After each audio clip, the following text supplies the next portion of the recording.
$15, so I'm just, Only documents presented to the board. and so is there a draft on the web?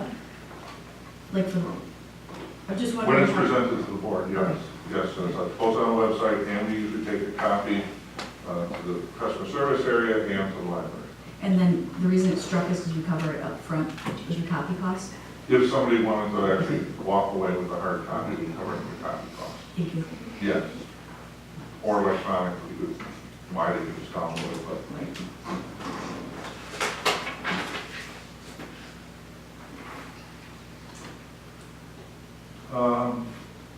Lower half of page 4, For the top half, fire and health, are they struck because we don't collect those for those two departments? that's correct. Okay. Parking fees, we did move River Park and 4400 North Oakland lots into a classification we now call 24-hour lots, which has previously been approved at $75. So that is a change. When did that occur? So that's day and night parking. Then we have overnight lots and daytime only. We have struck our replacement permits and waiting list deposits. We no longer apply those principles within the system.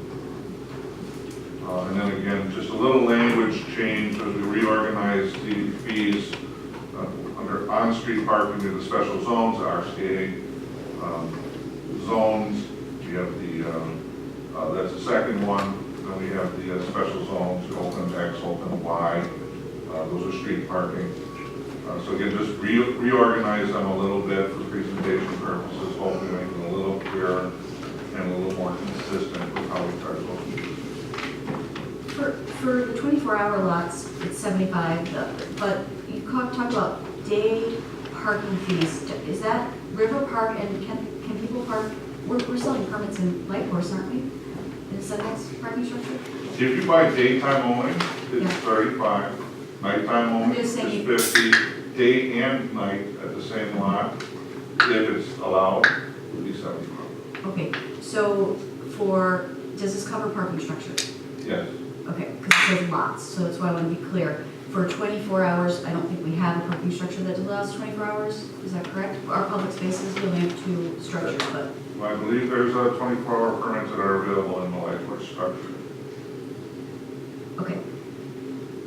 I'm not the expert on. I know, the only reason I'm asking is that on the planning commission, and we were trying to break these out, and I don't know if that's true, so just check, just circle back with, and then the overnight lots, we also have overnight structures, right? So Metro. Well, again, we consider any place you can park a car in a lot, as long as it's not on the street, whether it's a structured lot or a ground service lot. Okay, So, and then the daytime parking fees, it specifies the River Park lot. I just want to be clear that we also sell those at, is it at Light Horse?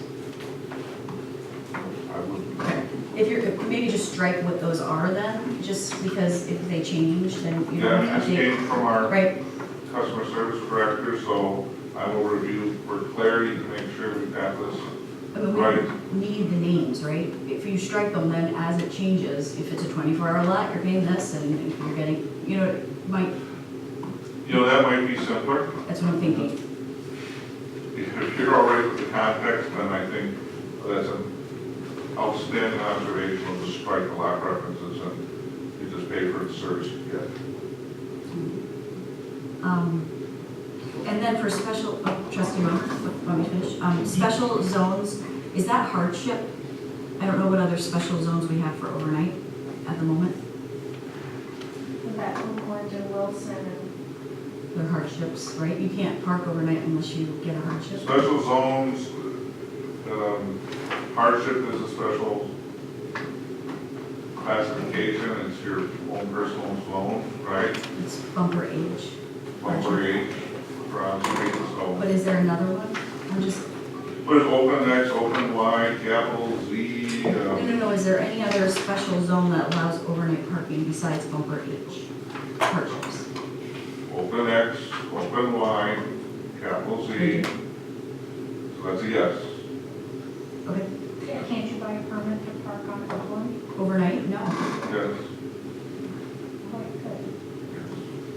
Oh, I didn't know that. I thought you had a hardship. Otherwise, is all the apartment dwellers buying overnight? Hardship, you can park Yep. it right in front of your house. hardship you can park in front of your house, you're not restricted to the established on-street zones for overnight parking. So if I'm a apartment dweller, I can come in and buy an overnight permit and park on Oakland or Capitol? If a spot is available, those are restricted, we know how many parking spaces we have, there's, we restrict the sale of them to a certain limit, but Are they also restricted to the property owner? I don't know about any additional restrictions on that. I know some property owners have been buying them in bulk. Okay. And then for single night parking fee, I know it's not highlighted in red, but I am going to propose to eliminate it per the residents' overwhelming request. And if we do, if there is a will of the board to keep a fee to cover the $60,000 in revenue that we would lose because we pay the service provider for processing, my other proposal would be to put it at $4 a night, but allow unlimited. You wouldn't have any restriction to 20 per year. Trustee Bachhorst. To that, I would support removing the fee, but instead of the $4 per night, I would say going back to 10 free as we used to, and then after the initial 10, you could raise it to 4. But I would not be more punitive and raise this to 4. I would not support just doing that. I think that it should be eliminated at the least.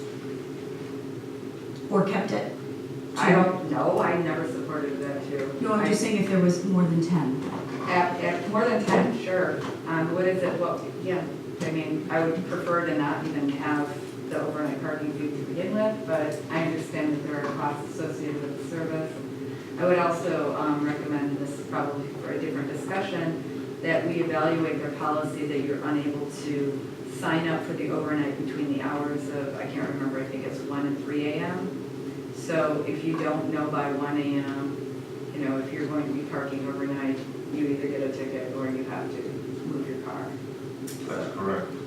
So that's, It's really not a policy decision, it's the way it has to be, you have to request in, so it can load it up and it can be enforced when the enforcement officer is going to. do they get a physical printout or is this digitally? It's an upload into their mobile devices. Sure, so I guess my question is, I mean, in real time, this is in today's modern age, I just don't understand why there would be that much of a delay needed in order to update a digital You record. have That's to consult probably with the police instant. department for their specific operationals, I don't have that. So it's the police department, it's not the service that we're contracting through. The, No, it's just, again, they've got to upload the file for who's authorized for overnight parking, and I'm not aware of what time they've set, you appear to have more information than I do on that topic, but okay. Oh, Trustee When McClure. we talked about this last year, I recommended, can we do 10 free per year and then start charging? And the answer was, because of Duncan and the programming and all that stuff, that the answer is no, we cannot do a certain number of free per year. that's correct. So, because You have to do it one way or another. Is it because of the system, the Duncan system and all of that? So our contract, if I may, our contract for Duncan charges us, I don't know if it's $1 and change or if it's $2, for every time someone, you know, goes online and programs that they want an overnight parking spot. So if we allowed 10 for free, I don't know how it splits, but again, we're still gonna get charged. So the impetus the last time we had the discussion was to cover that service cost, because we were losing about $60,000 a year just by paying that fee. So, so the thought is to cover the fee, but I don't know that Duncan can split it. I think that was the problem of, that was. that they couldn't do like, they can't cut it off at a certain number. They can either do it all and we just pay the bill, or they can do it, you know. I mean, they probably could do it, but it would cost us, you know, $50,000 To to someone to reprogram. program it, and we're just not realistic, so. Yeah, I mean, anything is ultimately possible, but custom rate writing software has Yeah. a cost. And I'll just interject, I mean, whether or not to modify a $60,000 budgetary line item fee, I believe is a little outside of the scope of the administrative provision to the fee schedule. You know, staff has heard the concern about this fee, did not engage in this discussion outside of the context of all the other metrics that obviously the board needs to deliberate in the budget. So you may certainly choose to take action as you see fit, but Well, I'm concerned with that statement only because you prefaced it by saying you've heard the board's concern, which has been stated multiple times since we adopted it, and yet it wasn't, staff proposed nothing. So, that's correct. Okay. But again, from my perspective, it's a budgetary discussion just as it was introduced. If we're going to take it out, it's be done within the context of the overall budget. so, I'm not suggesting okay. we can't do it this way. no, I'm just wondering, because we're reviewing the fee schedule tonight, is there another area, I just don't know of the proper time during the budget to do that review? I think it would have to come during fee schedule review, is that correct? Or is there a day that we,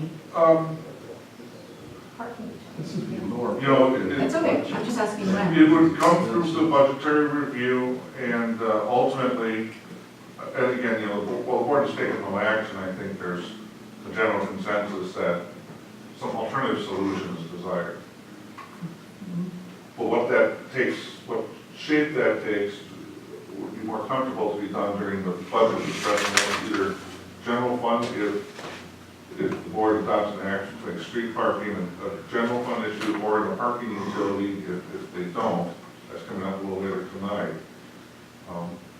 And again, just in the context that this fee was added during budget deliberations last year, we could just as easily remove it with the understanding that staff has learned, if that is the will of the board, that we bring a resolution to remove it.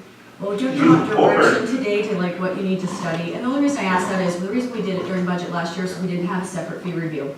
So Fair enough. we did it at this time, just in what it was called the budget, when we were reviewing the fees. So if this isn't the proper time, I just don't want to come back. I mean, the meeting might go longer if you're not prepared to tell us what that does to revenue, you know, to eliminate that fee. Close to $60,000 revenue. Well, it's really not, because if we allow more than 20 per year, it's essentially a parking permit for overnight parking, which is fine with me. I've said a million times that is something I want the village to be able to do, is have the residents park on their street.